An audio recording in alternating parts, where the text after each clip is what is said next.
et merci de me suivre fidèlement depuis le mois de septembre, ça me fait bien plaisir.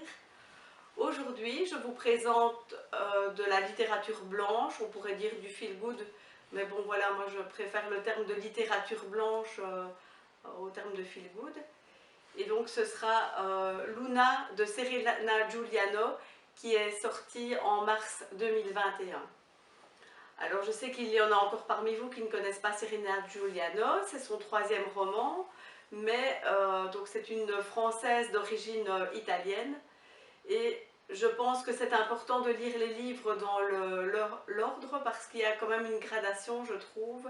Et moi personnellement, en ayant lu son premier roman en deuxième lieu, j'ai été un petit peu déçue et je n'ai pas apprécié à sa juste valeur. Donc il n'y a pas d'ordre pour les lire, mais je vous conseille quand même de les lire dans l'ordre. Le personnage principal, c'est Luna. C'est une jeune femme qui a toute sa vie à Milan et qui revient à Naples au chevet de son père qui est hospitalisé. Alors, ça fait des années qu'elle n'a pas vu son père, elle ne veut plus le voir, on ne sait pas très bien ce qu'il s'est passé, c'est l'histoire qui va nous faire découvrir ce qui s'est passé entre eux. Et donc, je ne vous en dirai pas plus, évidemment. Dans cette histoire, Naples, c'est aussi un personnage. C'est aussi un personnage central et vraiment, l'auteur nous fait découvrir Naples avec la proximité de la mer, avec le Vésuve qui est aussi un élément important dans la vie des Napolitains. La vie des Napolitains, elle est un petit peu voilà, organisée avec un œil toujours sur le Vésuve. Une autre des thématiques importantes, c'est l'amitié entre Luna et deux amis très très proches. Mais c'est aussi une amitié qui va naître avec une personne plus âgée, une amitié transgénérationnelle. Moi, c'est toujours quelque chose qui me touche parce que voilà, je trouve que ça donne lieu à de très beaux échanges. Et donc, on a des personnages qui sont vraiment très touchants dans ce roman de Serena Giuliano. Il y a aussi d'autres thématiques qui sont abordées et qui sont, je vais dire, qui montrent vraiment l'ouverture d'esprit de l'auteur Serena Giuliano. Mais je ne vous en dirai pas plus parce que voilà, ce serait d'effleurer le sujet.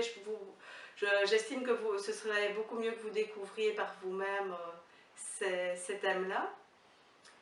Et je serais incomplète si je ne vous parlais pas de l'humour de Serena Giuliano parce que c'est quelque chose qui fait que parfois avec des thèmes qui sont quand même très durs, qui sont abordés dans ce roman, eh bien elle va détendre l'atmosphère. Et du coup, je ne résiste pas à vous donner un petit échantillon, tout est au début du livre, comme ça je ne vous gâche pas le plaisir de la lecture, mais écoutez plutôt. Je suis là depuis 30 secondes. Je n'ai même pas encore eu le temps de me dégourdir les jambes et des types veulent me vendre des chaussettes. Je les rembarre d'un geste de la main et d'un regard noir. J'ai évidemment droit à un « Oh là là, susceptible la signorina !» Mais qui, en sortant d'un avion en plein mois de mai et sous 25 degrés, se dit « Tiens, il me faut absolument des chaussettes !» Changer de business, les mecs.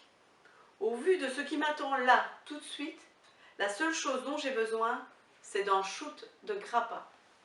Et Serena Giuliano nous en sert quelques-unes comme ça, toutes plus truculentes les unes que les autres.